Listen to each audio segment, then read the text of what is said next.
Awalnya aku tidak terlalu tahu tentang mitos bahwa sebuah bangunan lama yang dihancurkan tanpa ada ritual terlebih dahulu itu akan berdampak sesuatu.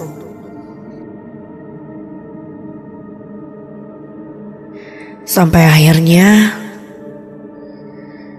aku mengalami sendiri kejadian itu. Namaku Nuraini. Aku adalah seorang mahasiswa di salah satu kampus swasta di Bandung.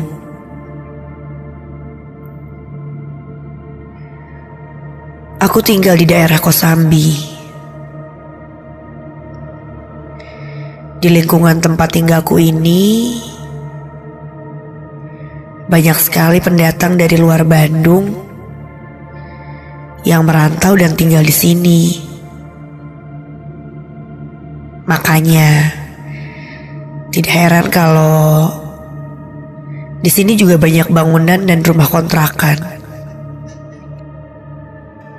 Secara pribadi, aku senang dengan lingkungan tempat tinggalku ini. Karena banyak pendatang yang tinggal. Jadi, aku punya lebih banyak referensi pengetahuan dari obrolan-obrolan bersama tetanggaku itu. Walaupun sayangnya, banyak dari mereka yang tidak bertahan terlalu lama di lingkungan ini. Karena beberapa faktor. Herannya, salah satu faktor yang sering sekali ku dengar adalah keluhan tentang mereka yang mempunyai bayi atau balita dan tinggal di sini.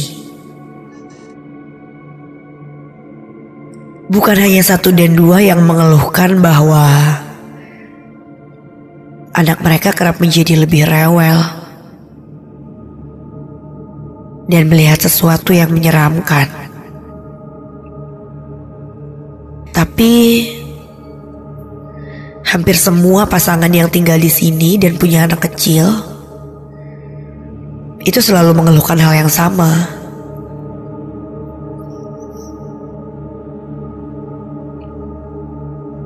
Aku masih percaya tidak percaya sih dengan fenomena tersebut.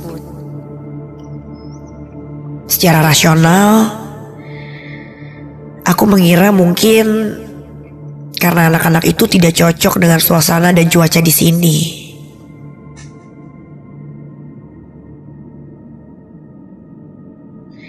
Tapi secara mistis, aku mungkin mengiyakan mitos yang beredar di masyarakat.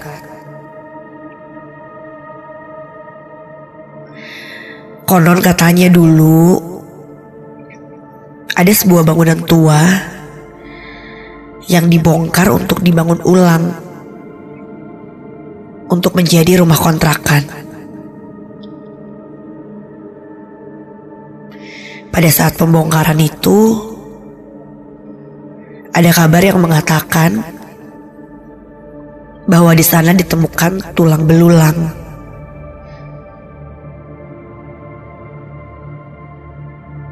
Nah, sejak saat itu, seringkali ada penampakan sosok perempuan yang meneror beberapa warga di sini.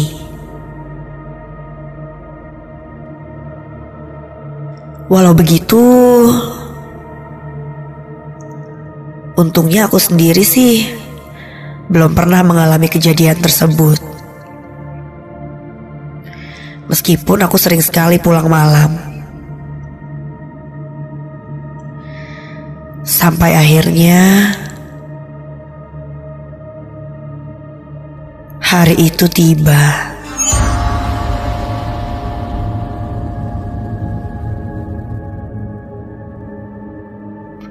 Saat itu aku pulang agak malam. Perkuliahan di kampus dan tugas-tugasnya yang lumayan menyita waktu membuatku harus pulang selarut ini.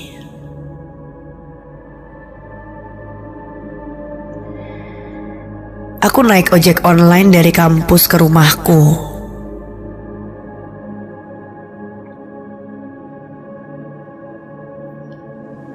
Lalu aku turun tepat di depan pagar rumahku.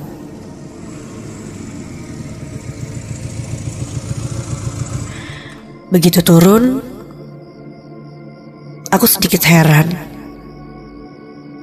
karena semua lampu di rumahku mati.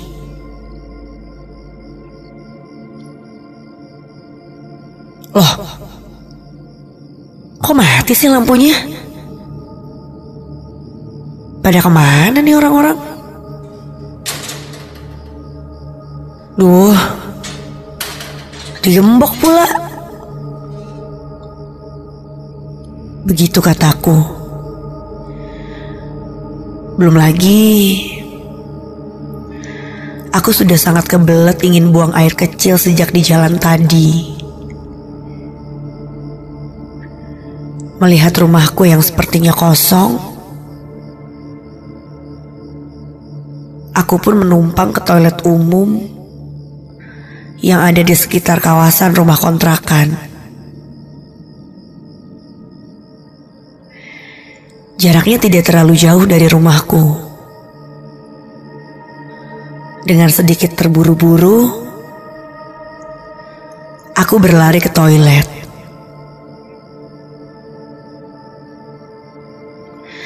Saat kubuka salah satu pintu toilet itu,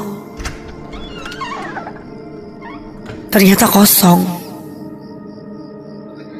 Aku pun langsung masuk.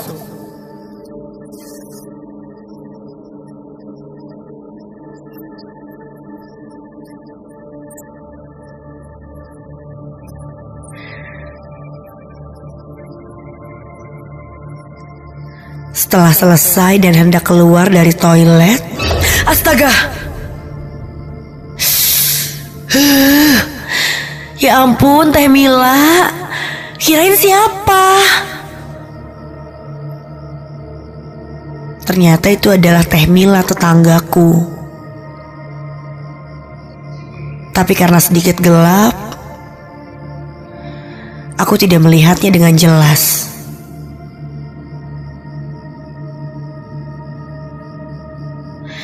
Yang kuingat, dia memakai pakaian serba putih dengan rambut panjang menjuntai agak berantakan. Tapi ketika jarakku dengan dia semakin dekat,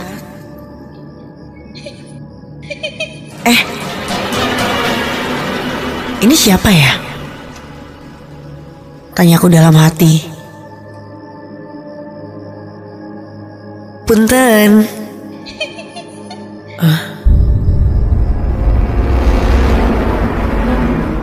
Kenapa dia ketawa kayak gini sih?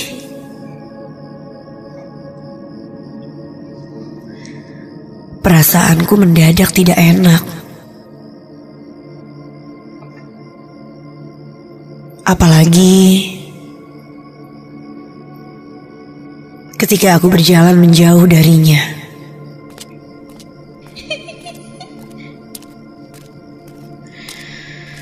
Suara tawa itu semakin jelas di telingaku.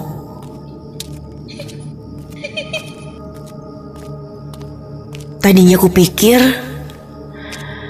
itu orang kurang waras yang kesasar di sini. Tapi ketika aku tengok perlahan ke belakang, astaga. Hah?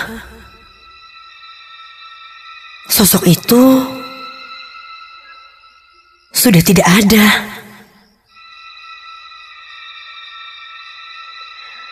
Aku langsung mempercepat langkahku saat itu juga.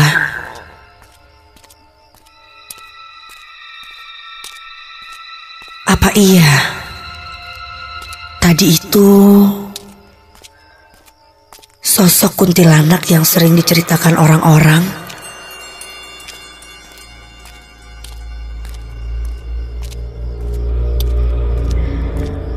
Pikiran seperti itu berseliweran di benakku.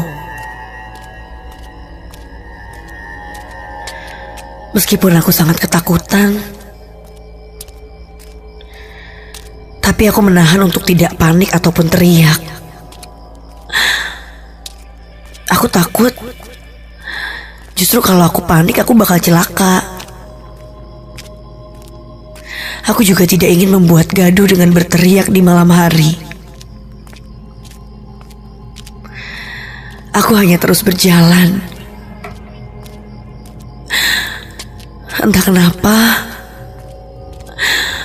langkah menuju rumahku seperti jauh sekali.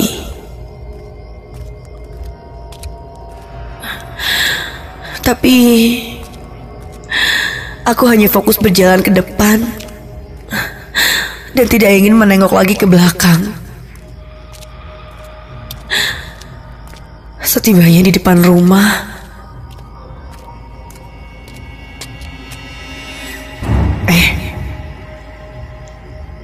kok lampunya udah nyala? Pagarnya juga gak digembok.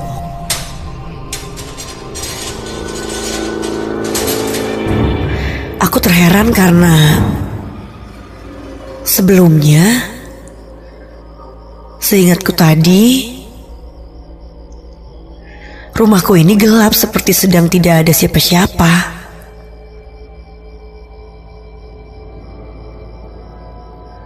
Aku pun masuk ke dalam rumah.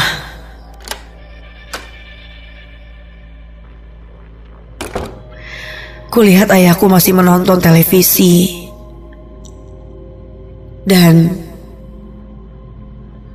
ibuku sedang membereskan bekas makan malam.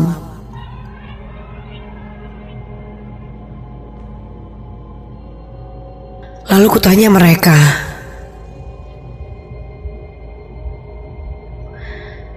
kenapa tadi lampu rumah mati dan pagarnya digembok?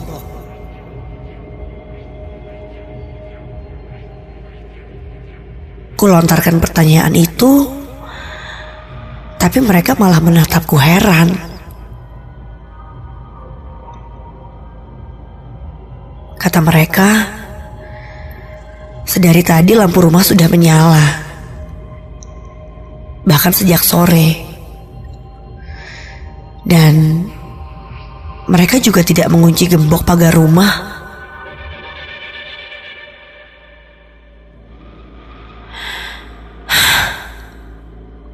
Meskipun sedikit berdebat, tapi aku hanya bisa menyeringit heran. Karena sepertinya mereka memang berkata apa adanya.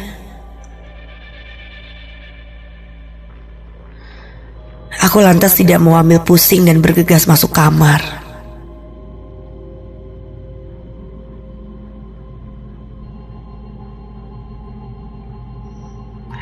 Usai membersihkan diri, aku merebahkan tubuhku di kasur.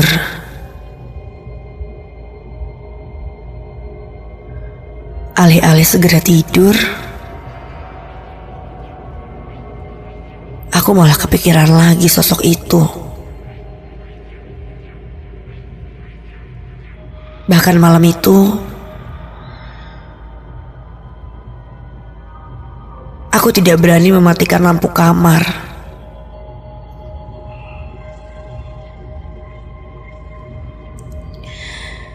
Tiba-tiba,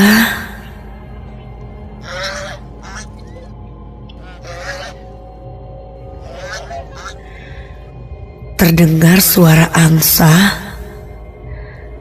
dari arah luar dekat jendela kamarku itu.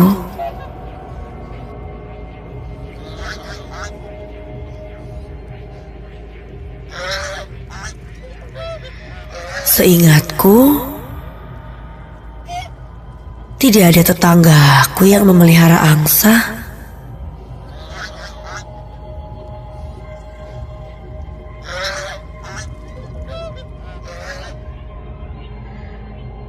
Beberapa saat kemudian, kantuk mulai kurasakan.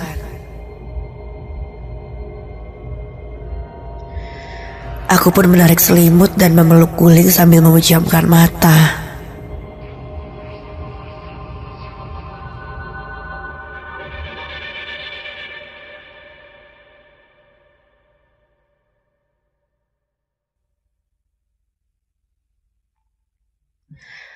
Rasanya baru beberapa saat mataku ini terpejam,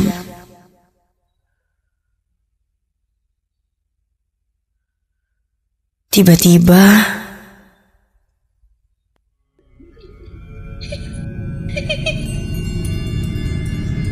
aku pun terbangun.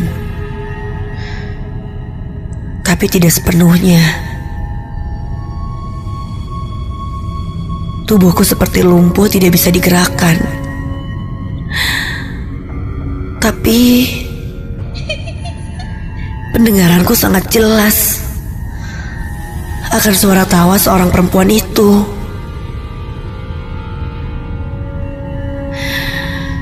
Dan ketika mataku setengah terbuka,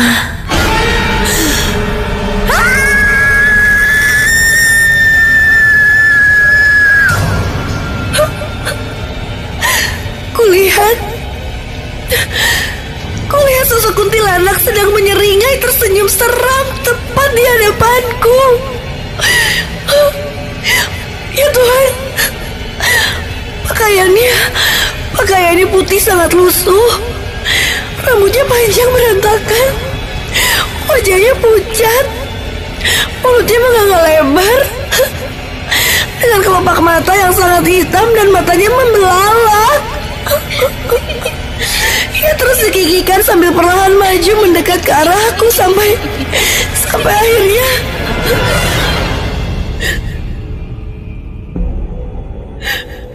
terdengar suara ayah yang masuk ke dalam kamar dan menanyakan kepadaku kenapa aku tertawa cekikikan begitu keras. Aku segera berlari dan tersengguk menangis sambil memeluknya. Aku menceritakan bahwa tadi aku baru saja didatangi kuntilanak yang menurutku selama ini meneror warga sini.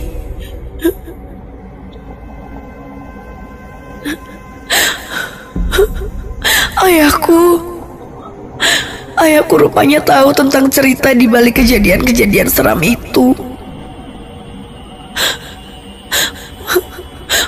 Katanya itu adalah arwah seorang perempuan yang dulu meninggal gantung diri karena depresi.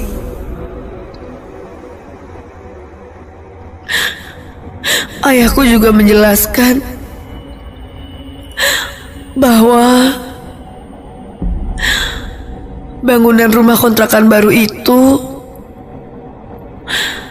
dulunya adalah gudang penyimpanan sebuah pabrik tekstil.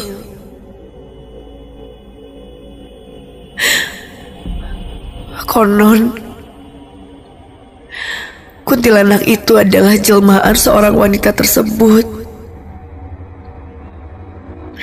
yang sering meneror warga karena kematiannya yang tidak wajar.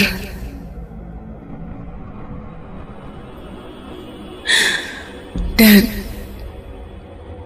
wanita itu bernama Iin.